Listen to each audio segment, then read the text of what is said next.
Hi everyone, Overland Track, one of Australia's premier hiking journeys through Tasmania's wilderness, and these are 5 tips that I reckon are pretty important when hiking the Overland Track, and a few little tips there to go along regarding gear. So first off, the hike, 6 days, 68 kilometres, catching the boat across, or the 68 k's plus the 17 k's walking around the lake and finishing in Cynthia Bay. Overland Track as it stands is not a hard track by any means. However, it is definitely an enduring and challenging track, full of mud when it's wet and generally quite damp, rocks which are all over the place and not spread evenly unless placed by track maintenance, and definitely lots of water and roots all over the place. So hiking through, then you start. Well, pretty much take it easy and enjoy the whole adventure. You're going to have 4 seasons, if not 5. You're going to get a repeat of one, and yeah, it's going to be a killer, and it's going to be definitely an adventure and one to remember. So absorb it all in, don't rush it, and take every opportunity you can to enjoy it while you are out there, and soak up the little bits and pieces that you'll enjoy. So yeah, that's just an intro into the basics. So yeah, what I would suggest is you can read and watch YouTube videos, but really when it comes down to it, you're the one who's got to hike it, and you're the one who's got to pack it, and you're the one who's got to eat the food, filter the water or treat the water. So yeah, research that and watch as much as you can, get some tips from everyone you can, and even speak to the rangers before you get there, and yeah, look at the Facebook sites, and everyone's out there talking about it, but generally this is my view of the Overland Track. So, number 1, hiking with boots or trail runners. Tip for that one, it doesn't matter. You choose what feels comfortable. You've got to lug those boots around for the whole trip, but basically I wear boots, and I wear waterproof boots, and I'm 5'10", quite fit, and just wore normal socks, and I did not get wet feet at all. And this track on our particular 6 days was extremely wet and finished with 2 days of rain, so we had a wet time. Didn't get wet feet, got wet boots, as in not the external parts, but all in all, boots were a winner. Saw a lot of people wearing trail runners, and they were always drying their shoes and drying their socks. Didn't have that problem. So I took it in over the sort of ankle water all the time. So, or when you do hit the water, that is.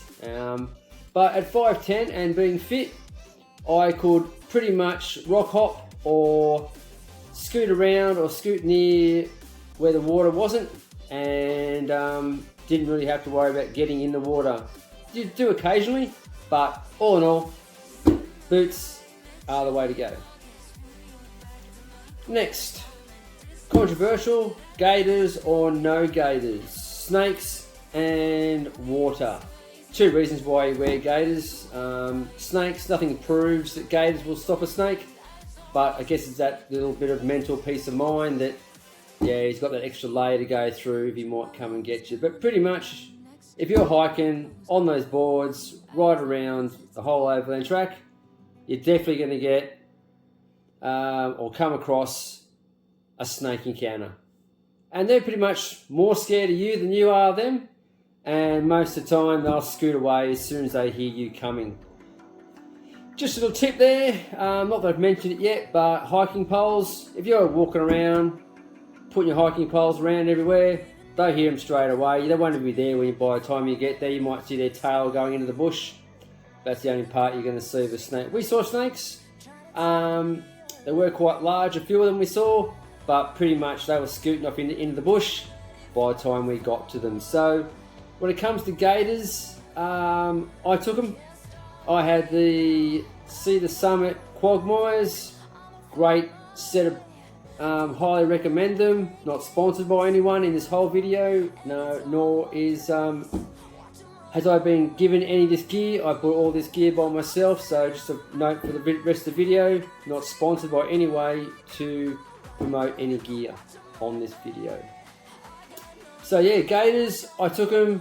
Yet again, they just give you that extra waterproofness. So if you're running in boots and you got the gators on, no water gets up past the gators, no water gets in your boots. So when we hiked, it wasn't that hot, so it wasn't an issue. I believe that's up to everyone else too. Yet again, personal preference with the gators. But yeah, if I hiked this hike again, didn't matter which part of the hike I was going to do, I would always wear gators.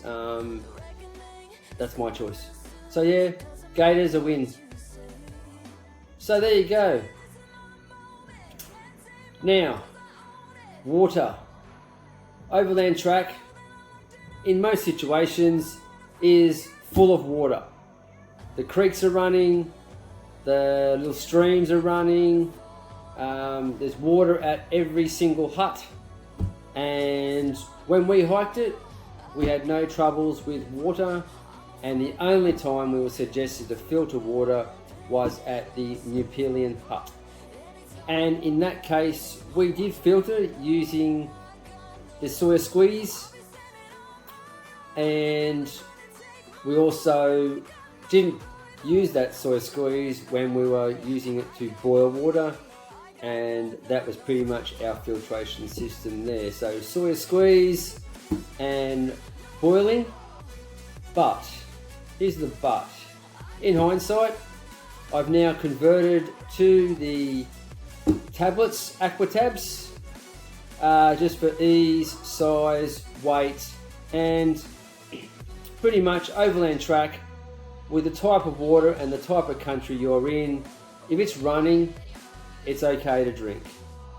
So just what we do now is, just for the peace of mind, just in case there's something nasty in that water, which we don't know about, but we believe is quite good to drink, we just throw a couple Aquatabs in there, or a Aquatab, 1 litre, 1 tab. That's how the ratio works. So, Overland Track, unless told otherwise by the rangers, the water is generally safe to drink, as you see it. And Aquatabs are the way to go. So, 3 items. Now, on to the 4th. Packs. 15 kilos to about 17 kilos should be what you're aiming for when it comes to your pack weight in total with food and water for your hike. So, why is this, you might ask? Yeah, so pretty much, if you're not carrying 15 kilos, you're probably carrying a little bit too less of gear, and you're not really prepared for every season. There are some little issues. There are some reasons why you could carry less than 15 kilos, but you would have to be using some extremely expensive gear, which the average hiker would not have. So that's why I say around about 15 to 17, because that's within most people's budget, or you could hire gear, or you could definitely get gear that would get you around about that 15 to 17 kilo mark. So yeah, a light pack means a light load to carry, and your body will thank you for that in spades. So yeah, that's my aim. That's what I roughly carry.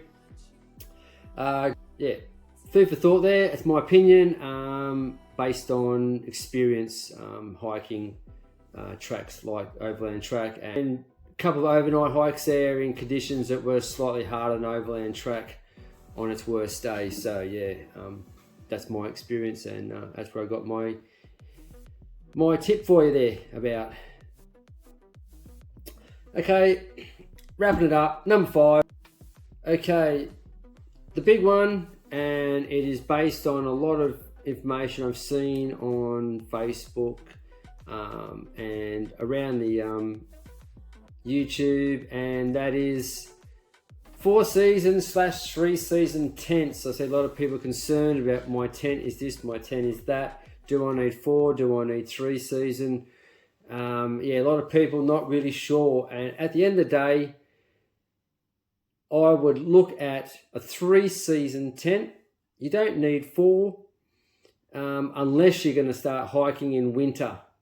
The winter months, definitely I would consider a 4 unless you're staying in the tent, in the hut, sorry.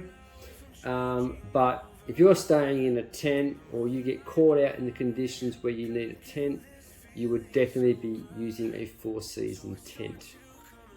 But during the summer season, 3 season is enough, but I would look at, unless you're splitting, and I say unless you're looking at hiking this track with a friend, I would keep your tent weight down to around about 1.7 to 2 kilos at a max. 2 kilos, unless you're sharing that in 1 kilo lots between 2 of yous as a pair.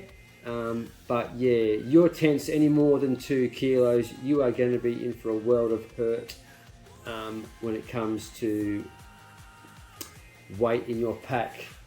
Because pretty much, if you look at those 2 items, your pack and your tent, you could be looking at already, before you've done anything, you are looking at around about 5 to 6 kilos, and you haven't even put a thing in that pack apart from a tent, and you've got your bag weight. So your 15 kilos, you've got 9 kilos to add food, water.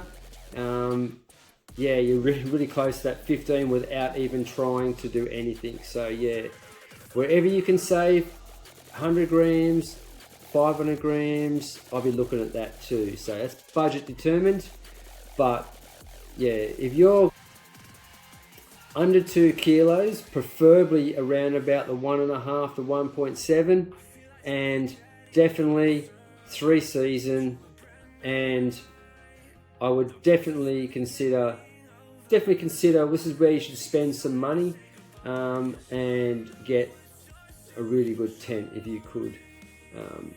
There are a lot out in the market to choose from, but a tip there that I've got is a brand called Big Agnes, and if you were to purchase the Big Agnes tent, you would not buy another tent when it came to 3 season, unless you're going to go even lighter and look at trekking pole tents, which a lot of comments out there saying that. And when I did Overland Track, a lot of people had the Z-Pack style tents, the trekking pole style, which was all Z-Packs, all trekking pole style tents, and without doubt had no troubles. Everyone I saw who had a Z-Packs tent didn't have any dramas, definitely handled the weather.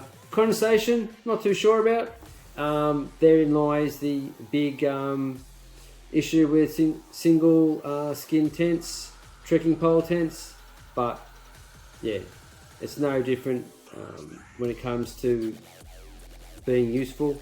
You just don't have that dual wall system like say the Big Agnes does. But yeah, with the Big Agnes you can definitely get your weight down and be comfortable, and yet have a really nice roomy tent that'll last you forever too. So big tip there.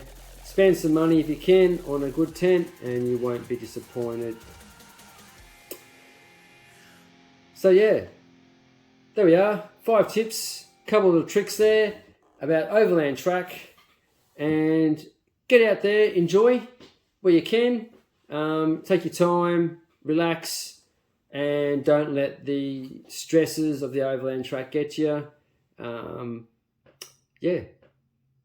Hope you enjoyed this video. like and subscribe. It really helps my channel. And thanks for watching.